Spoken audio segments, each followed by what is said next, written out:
of just getting top 2 guaranteed and then potentially engage on a better team afterwards would be huge. But having said that, they also need to some extent to help out Virtus Pro. If they together can get all Gamers Global down low and then Liquid can engage on VP, should they? I don't see how either of these two teams make that happen with how solidly all Gamers Global are currently positioned. Yeah, this feels almost impossible with how amazing this team, All Gamers is. This team, All Gamers is, with their 4 strong, still with so much utility to play with. Yeah. It's asking a lot. And this game is a great example of the revived mechanic that we have in the game now. The blue chip mechanic. Himmers was down very early on, comes back in the game. Not only that, but gets a P90 in hand as well. He played a huge role in clearing out the northern side. Had then been down to 3 early on, All Gamers Global that is. This endgame could have looked completely different. But here we have it, the first up-close fight. Sparking down to low HP, taking the fight. Now to Nixie as well. Luke trying to assist over the sub. Does hit a headshot, but there is still cover for Nixie to use. Sparking so low. It's fortunate that he was able to stay alive in that trade.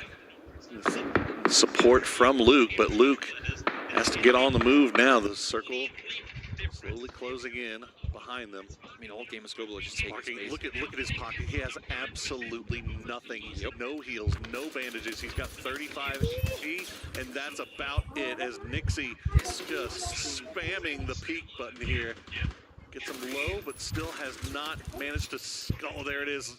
Correxy will be the one to spot out Luke. They know exactly where Sparking is. The flash comes through. He goes down. Hisaki will be the one that gets the credit.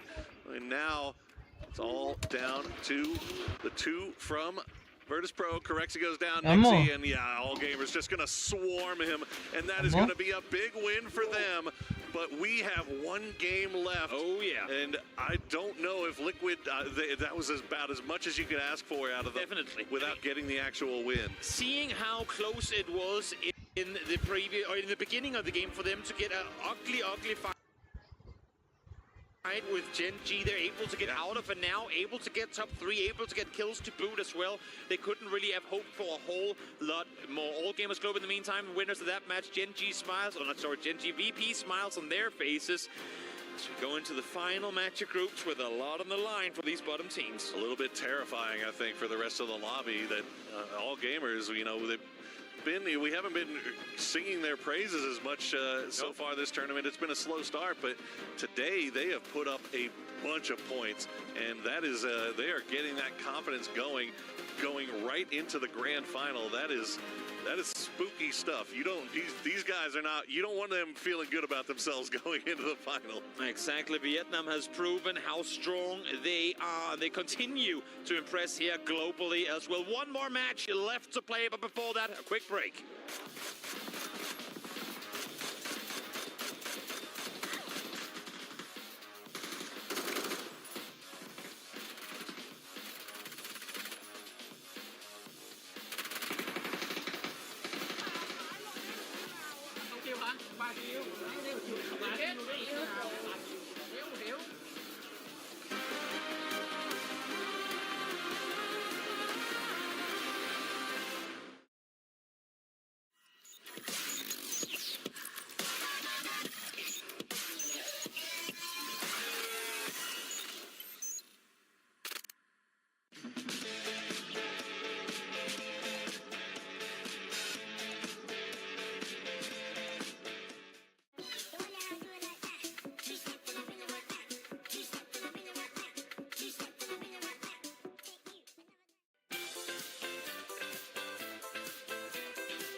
Fella. I'm here at the STC Esports Arena with CJ to get a little update on what is happening down here. It's very, very loud. The fans are excited. Yeah, it's absolutely crazy here in the Rocket League at the STC Esports Arena, particularly for the club championship with obviously Team Liquid. They're sitting in the #1 spot, but they don't have a team here in the Rocket League. The other 4 teams in the top 5, including Falcons, are real contenders here for the Rocket League. These guys just won the major. They're one of the favourites, a top 2 finish, and they can overtake Team Liquid for that #1 spot. So Vitality in the running, they're world champs. I mean, it's anyone's game here for the Rocket League. The club champs, it's all up for grabs. Wow, that is just full of excitement day. I am excited to see who will come out on top on your end of the line. Thank you for having me. Yeah. Ồ, em đẩy luôn rồi. Đâu rồi. Em đẩy bên trái à. Có là một thằng trái nha. Lên. Hai phải một áo tay. Còn trái với một phải. Còn trái. Trái chấm. Mày mua lại chấm anh à. Nói sữa nè. Sao phải luôn đéo được kill nào. Không kill hả? 3 kill. Mấy đéo được kill nào. 3 kill mẹ hết rồi. 3 kill còn đọc kill nào. Sounds like they've shaken the rust off here all game as Global. You could hear the hype for them at the end as well. Brilliant stuff from them. They have been rocketing up the leaderboards here today. It looks like they're back. It's the Tycon turn on. The Tycon turn on, okay. yes. And all the rest of and the team. HimAss heat up. Ooh, not bad. They're both hitting today. I mean, HimAss said himself he's very regretful, I believe is the word he used about his performance over, the year, and so he feels like he owes it to himself, his team, but also the fans to make sure he's bringing it back. And I mean, it's a hell of a way to bring it back. Yeah. Yes, maybe we'll say they slow played the first day to really get us hyped for day 2, right? They don't want to give us everything up front. So it's been fun to watch them. I think they have been exciting. They're not scared to take fights, which I think when you talk about some other teams that came in today struggling, man, they've played passive. Well, very impressive. Very impressive by them. Really kind of dominating position towards the very end. Of course, Team Liquid tries to get towards the late game, and they actually did a pretty good job of getting towards the late game here, Godspeed.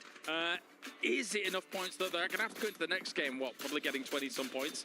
They have to get at least 20 points. I believe they're at 45-46, which, again, is doable, but you said it yourself, with the form that they've kind of had over the last 2 days, is it plausible? I'm honestly not sure. I'm always going to root for them, but it's hard to say yes. It's just hard to say yes to the way they've been playing. Definitely feels like we're on the fence with it. I mean, I picked them to win this event, and they have not lived up to that at all. So at this point, it's one of those things where, like, I just want to say I don't believe in them, and then maybe something good happens. That's kind of how I feel, too. So let's just look at the match rankings and hope something cool happens next time around. Yeah, 21 points goes away of All Games Global. Congratulations there, of course, in the finals. Change at the game here, Martin. 17 points. What a brilliant game for them. They have had probably one of the best days I've ever seen coming out of the team. I think it's 61 points they're at now.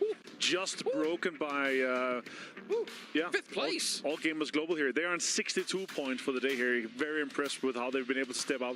I did not have a lot of expectations from them after their first day. I had no expectations, to be completely honest. Okay, fair.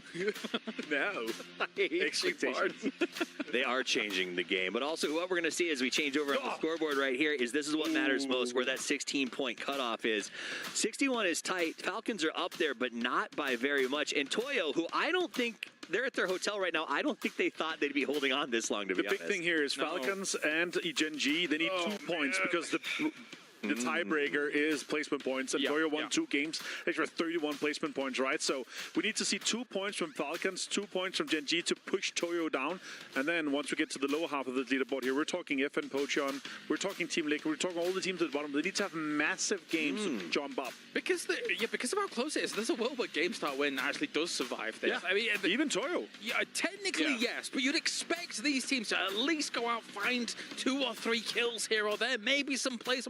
It is so close. You say that, but Falcons have languished on the edge every single game. Well, I think the big one for me is I feel really bad for FM Pocheon because they were in a position. This is why we thought Toyo was dropping for sure, because they were looking good. They're right off of that cusp, but they have just had unfortunate after unfortunate, having to sub twice basically in the same day. Having Rex out alone, and then on top of that, you get sort of Zenith have to go out for a game. I love Cheese, but he wasn't going to sort of get those points they needed, and that's tough for them because if they have a bad game here, they're done. But even if Zenith comes back in, like, he may not be feeling well still, right? Like, that's another big factor of him not actually playing to the capability, and they're still playing technically 2 players down. At least Zenith in this previous game had a few kills here and there, right? So you could see that even though he was not feeling so great before, he's kind of still able to put up those numbers a little bit here, Martin. So there is some hope. I would say so, but like right now, I'm saying like what I feel like is the most likely going to happen is like FM Pocheon is going to knock out either Gen G, Toyo, or Falcons. But then again, we could also go over to the little talk we had prior to this. Falcons, if they get knocked out, they are out of the run for Club Championship, right? And Liquid is their closest competitor. Should they target them now? Even though we heard Freddie Curtis say, yeah, we don't care too much. We just want to focus on our game, right? Because that would be the big 5-head move in terms of Club Championship. So you brought this up during the break, and I thought this was the most insanely intelligent play to potentially go for if Club Championship is your target.